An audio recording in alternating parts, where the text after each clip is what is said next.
Artist ರೆಡಿನಾ? Ready sir. Camera ready? Ready sir. Start camera. ಎಲ್ರು ಬಂದ್ರೆ ಯಜಮಾನ್ರೆ? ಇಲ್ಲ ಕನಕ ಸೂರ್ಯವಂಶದಲ್ಲಿರೋ ಮರಿಯಪ್ಪ ಇವರು. ಹಳೆ ಸಿಕ್ಕಾಬಡೆ ಹೊಡಿತಾ ಇದೆ. ಇದು ಕುವೆಂಪು ಅವರ ಸಮಾಧಿ ಸ್ಥಳ. ಅವರ ಇಚ್ಛೆಯಂತೆ ಈ ಬೆಟ್ಟದ ಮೇಲೆ ಸಮಾಧಿ ಮಾಡಲಾಗಿದೆ. ಈ ಜಾಗಕ್ಕೆ ಕುವೆಂಪು ಅವರೇ ಕೊಟ್ಟ ಹೆಸರು ಕವಿಶೈಲ.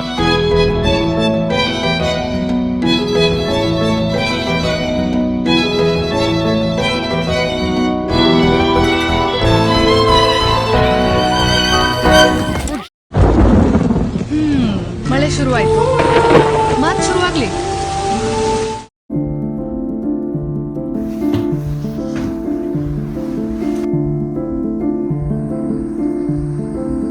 ನೈಟೆಲ್ಲ ಮಳೆ ಬಂತು. ಇಲ್ಲಿ ಮಳೆ ಬಿದ್ದು ಫುಲ್ ಪಾಚಿ.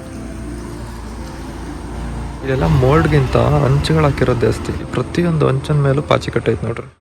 Okay, this is day 3, final day. Boys ಎಲ್ಲ ರೆಡಿ ಆಗ್ತಾವ್ರೆ. ಮಳೆ ಏನಪ್ಪ ಬರ್ತಾನೆ ಐತೆ, ಮಳೆ ನಿಂತೇ ಇಲ್ಲ ಆಗ್ಲಿಂದ. ಅಲ್ಲಿ ಇಲ್ಲಿ ಕಾರ್ ತಂದ್ರೆ ಪಾರ್ಕ್ ಮಾಡ್ಬೋದು. ಇಲ್ಲಿ ಹಾಕಿದ್ದೀವಿ ಗಾಡಿಗಳೆಲ್ಲರದ್ದು. ಬ್ಯಾಗ್ನ ಕಟ್ಬಿಟ್ಟು ಬ್ರೇಕ್ಫಾಸ್ಟ್ಗೆ ಹೋಗ್ಬೇಕು. ಆಮೇಲೆ ಅಲ್ಲಿಂದ ಕವಿ ಮನೆಗೆ ಹೋಗ್ತೀವಿ.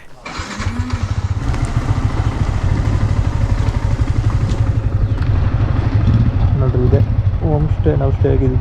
ನಾವು ಸ್ಟೇ ಆಗಿದ್ದಂತ ತೀರ್ಥಹಳ್ಳಿಯಲ್ಲಿರೋ ಒಂದು ಹೋಮ್ ಸ್ಟೇ ಇಂದ ಹೊರಟು ಈ ಮಾನ್ಸೂನ್ ರೈಡ್ ನ ಕೊನೆಯ ಡೆಸ್ಟಿನೇಷನ್ ಆದಂತ ಕವಿಮನೆ ಕಡೆ ಹೊರಡ್ತೀವಿ.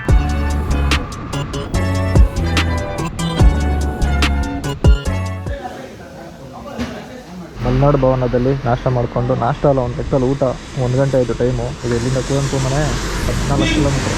ತೀರ್ಥಹಳ್ಳಿಯಿಂದ ಕುಪ್ಪಳ್ಳಿಗೆ ಸುಮಾರು 17 ಕಿಲೋಮೀಟರ್. ಮಳೆಗಾಲದಲ್ಲಿ ಈ ದಾರಿ ಮಲೆನಾಡ ಸೌಂದರ್ಯವನ್ನು ಸಾರಿ ಹೇಳ್ತಾ ಇತ್ತು.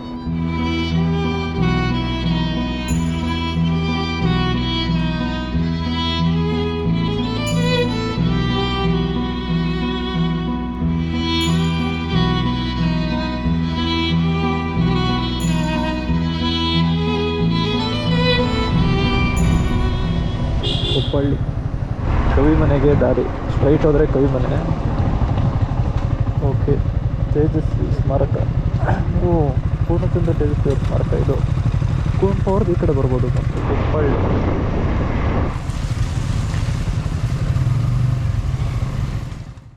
ಗಾಡಿನ ಅಲ್ಲಿ ಪಾರ್ಕ್ ಮಾಡಿದ್ದೀವಿ ನೋಡ್ರಿ. ಇದೆ ಮಳೆ ಹೆಂಗೋ ಕಮ್ಮಿ ಐತೆ.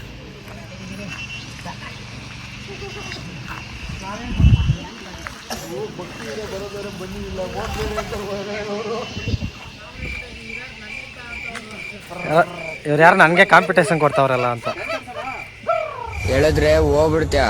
ಇದೆಲ್ಲ ಬೇಕಾ ನಿನ್ಗೆ? ಕವಿಮನೆ ಎಂಟರ್ ಆದ ತಕ್ಷಣ ಫಸ್ಟ್ ನಮಗೆ ಲೆಫ್ಟ್ ಸೈಡ್ ಕಾಣುವಂಥದ್ದೇ ಕುವೆಂಪು ಅವರ ಕಿರು ಪರಿಚಯ ಸಾರುವಂತ ಒಂದು ವಾಲ್.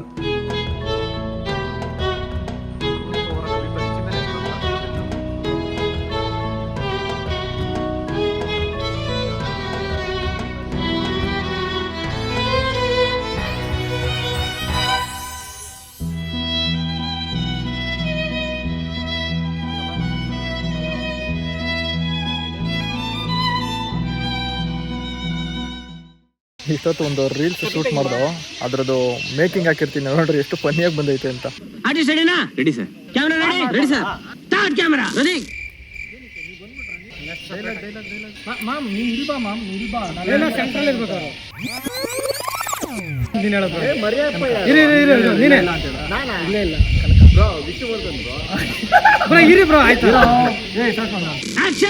ಅಲ್ಲಿ ನೋಡ್ತಾ ಇರ್ಬೇಕು. ಅವಾಗ ಹಿಂಗ್ ತಿರುಗ್ಬಿಟ್ಟು ಕೈ ಬಿಟ್ಬಿಟ್ಟು ತಿರ್ಗಾ ಹಂಗೆ ಆ ಕಡೆ ತಿರ್ಕೋಬೇಕು.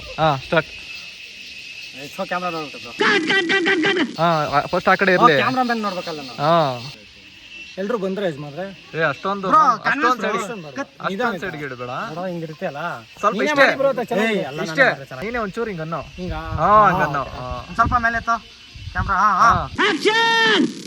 ಎಲ್ರು ಬಂದ್ರೆ ಯಜಮಾನ್ರೆ? ಇಲ್ಲ ಕನಕ ಸೂರ್ಯವಂಶದಾಗಿರೋದು ಇಷ್ಟೇ ಜನ. ತೆಗೆಯೋ ಫೋಟೋ. 1 ನಿಮಿಷ. ಮರಿಯಪ್ಪ ಯಜಮಾನ್ರೆ ನಿಂತ್ಕೋ.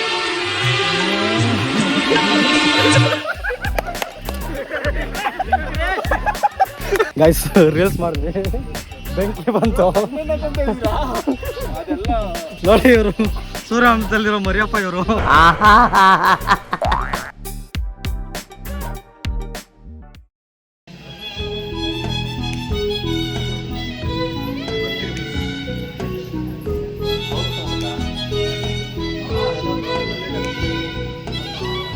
ಇಲ್ಲಿರೋಂಥ ಎಲ್ಲ ಪ್ಲೇಸಸ್ಸು ಹಾಕಿದ್ದಾರೆ.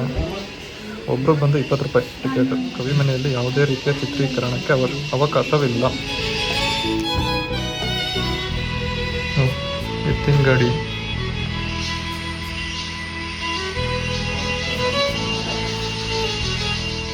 ಇದೇನಿದು ಭತ್ತದ ಕಣಜ, ಇದ್ರೊಳಗಡೆ ತುಂಬಿಸ್ತಾರೆ. ಏಣಿ ಥರ ಎಲ್ಲ ಮಾಡ್ಕೊಂಬಿಟ್ಟವ್ರೆ ಇದ್ರೊಳಗಡೆ ಸುರಿಯೋಕ್ಕೆ. ಮರದ ಪಣತ, ಇದು ಕಲ್ಲಲ್ಲಿ ಮಾಡಿರೋದು. ಒಳ್ಕಲ್ಲು ಇಟ್ಟು ಕಟ್ಟುವ ಮರ್ಗೆ.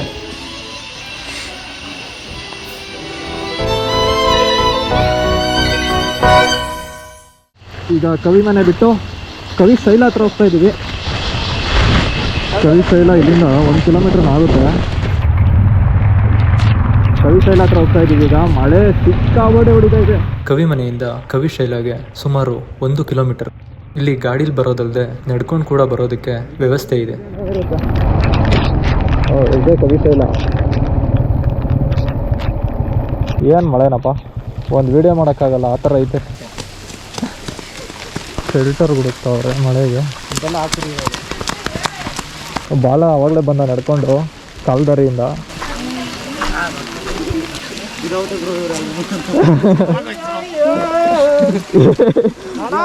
ರೆಕಾರ್ಡ್ ಆಗ್ತಾ ಇತ್ತು ಅದು ಬಿದ್ದಿದ್ದು. ಒಳ್ಳೆ ಕಂಟೆಂಟು. ಬಿಲ್ಡಪ್ ಆಗೋದೆ ಮಾಡ್ಕೊಂಡು ಫ್ಲಾಶ್ ಬ್ಯಾಕ್. ಗಾಯ್ಸ್ ಕಂಟೆಂಟ್ ಸಿಕ್ತು, ಬಿದೋದೆ.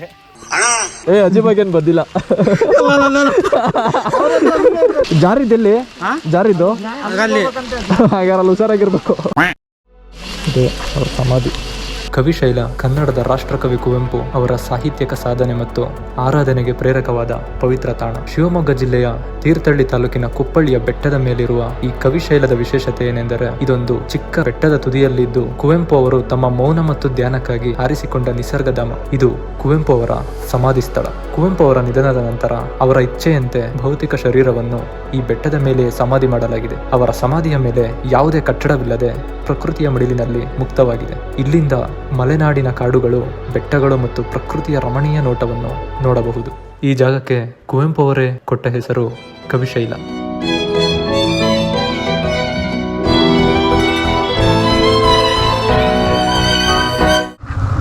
ಇಲ್ಲಿಂದ ಹೊರಡ್ತಾ ಇದ್ದೀವಿ. ಕುಪ್ಪಳ್ಳಿ ಮುಗಿಸ್ಕೊಂಡು ಈಗ ಬೆಂಗಳೂರು ಕಡೆ ಹೋಗ್ತಾ ಇದ್ದೀವಿ. ಸೊ ನಮ್ಮ 3 ದಿನದ ರೈಡ್ ಏನಿತ್ತು ಇಲ್ಲಿಗೆ ಕಂಪ್ಲೀಟ್ ಆಯಿತು. ಈ 3 ದಿನದ ಜರ್ನಿ ಏನಾಯಿತು, ಒಂದು ರಿಯಲ್ ಅಡ್ವೆಂಚರ್ ಆಗಿತ್ತು. ಇಷ್ಟು ದಿನ ಮಾನ್ಸೂನ್ ರೈಡ್ ಮಾಡ್ತಾ ಇದ್ದೆ, ಬಟ್ ಮಳೆ ಏನು ಅಷ್ಟು ಕಾಣಿಸ್ತಾ ಇರಲಿಲ್ಲ ಮಾನ್ಸೂನ್ ರೈಡಲ್ಲಿ. ಬಟ್ ಈ ಸತಿ ಎಂತ ಆಗ್ಬಿಡ್ತು. ಬಟ್ ಇವಾಗ ಬೆಂಗಳೂರು ಮಳೆ ಅಂತ ನಾನು ಫೋನ್ ಮಾಡಿದ್ದೆ. ಮೋಸ್ಟ್ಲಿ ಇನ್ನು 320-330 ಕಿಲೋಮೀಟರ್ ಇದೆ ಮನೆಗೆ.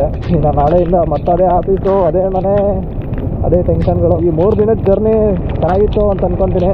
Hope you enjoy the video. ಈ ವಿಡಿಯೋನ ಎಲ್ಲಿಗೆ ಎಂಡ್ ಮಾಡ್ತೀನಿ, ಮುಂದಿನ ವಿಡಿಯೋದಲ್ಲಿ ಸಿಗೋಣ ಅಂತ ಹೇಳ್ತಾ ಟೇಕ್ ಕೇರ್, ಬಾಯ್ ಬಾಯ್.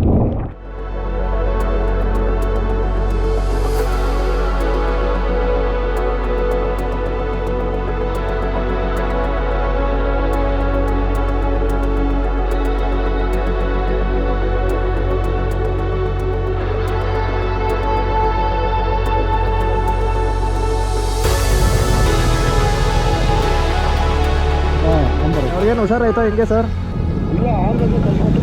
ಆಂಬುಲೆನ್ಸ್ ಕಳಿಸ್ಕೊಟ್ರಾ? ಸರಿ ಸರ್, ಆಯ್ತು ಓಕೆ. ಅವ್ನು ರೈಟ್ ಸೈಡ್ಗೆ ಬಿದ್ದಿತ್ತು ಗಾಡಿ, ಅಂದರೆ ಇವನೇ ಈ ಕಡೆ ಬಂದಿರ್ತಾನೆ ಕುಡಿದ್ಬಿಟ್ಟು ಅನ್ಸುತ್ತೆ. ರೈಟ್ ಹೇಳ್ಕೊಂಡು ರೈಟ್